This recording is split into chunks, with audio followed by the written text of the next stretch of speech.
આપણા જીવનનું એનાથી વધારે ખરાબ પાસું છે સરખામણી. સરખામણી એટલી બધી કરીએ છીએ, એટલા અટવાઈ ગયા છે સરખામણીમાં. સરખામણી બે જ વસ્તુ લાવશે, કાં તો અભિમાન અને કાં ઈર્ષ્યા. સરખામણીમાં બે જ વસ્તુ આવવાની છે. અભિમાન આવશે, ઈર્ષ્યા આવશે. અભિમાનની પાછળ પાછળ તમે ખુવાર થશો, ઈર્ષ્યામાં તમે તમારી જાતને હતાશ અને નિરાશામાં ખુવાર કરી નાખશો. બંનેમાં એક ફરક સમજજો.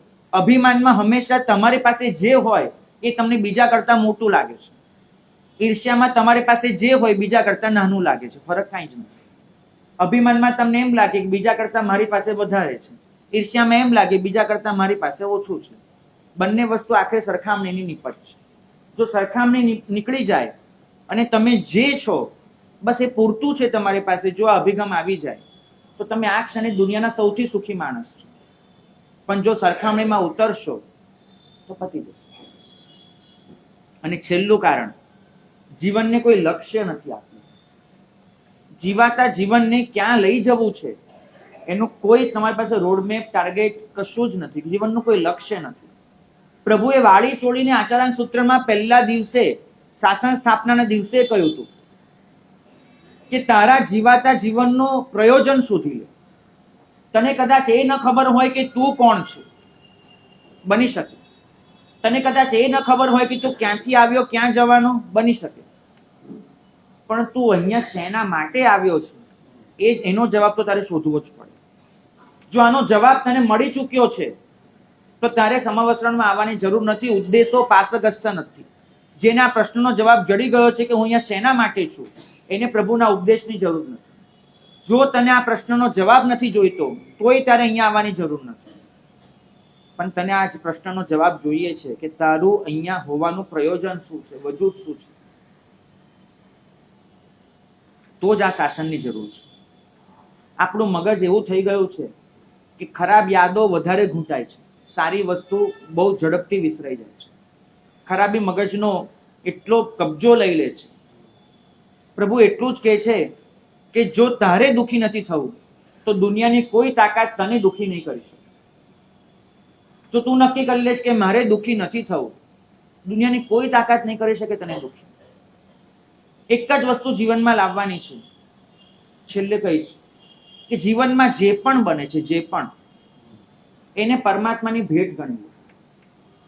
સાધુ જ્યારે બોલે છે કે દેવગુરુની કૃપા, ત્યારે એટલું જ કહેતો હોય છે કે મારી પાસે જે પણ છે, હું જે પણ અવસ્થામાં છું, મને જે પણ મળ્યું છે એ બધું જ પરમાત્માની કૃપા છે, દેવગુરુની કૃપા છે.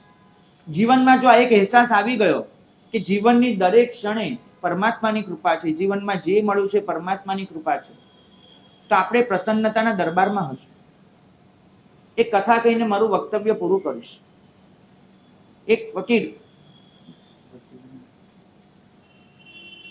ફકીર જંગલમાં જીવે, જંગલમાં રહે અને જંગલમાં આવતા જતા લોકો એને જે આપે એ ખાઈને નિર્વાહ કરે.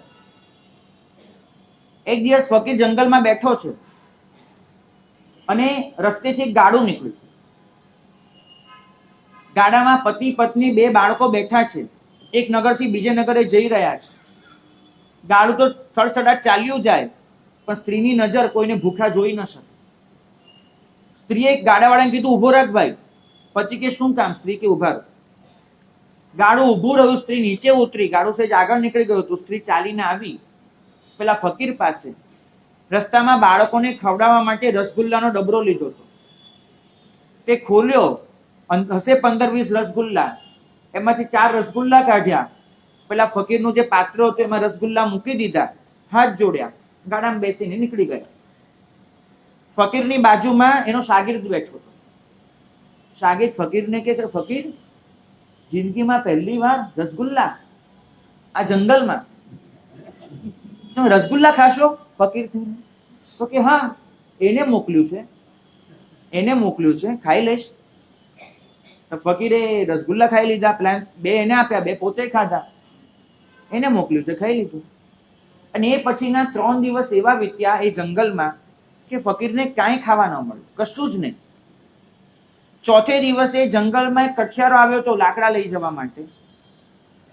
એ કઠિયારો લાકડા કાપતો કાપતો ત્યાં સુધી પહોંચ્યો. એને ફકીરને જોયા. એને તો ફકીર ભૂખ્યો થયો હશે.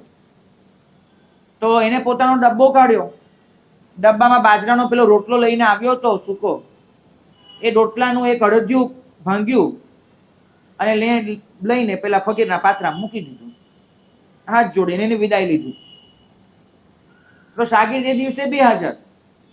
ફકીરને કે ફકીર 3 દિવસ પહેલા રસગુલ્લા, 3 દિવસ બખા બખા, અને આજે આ સૂકો રોટલો મોઢામાં કેવી રીતે જશે?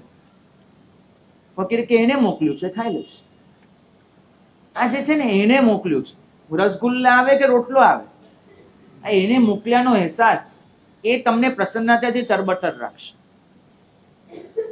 એક દિવસ પ્રભુના પ્રેમનો નશો છવાઈ જવા દો તમારી ઉપર, એના નશામાં ડૂબી જશો ને, આ સંસાર એની માયા ક્યાં ભૂલાઈ જશે ખબર નહીં પડે.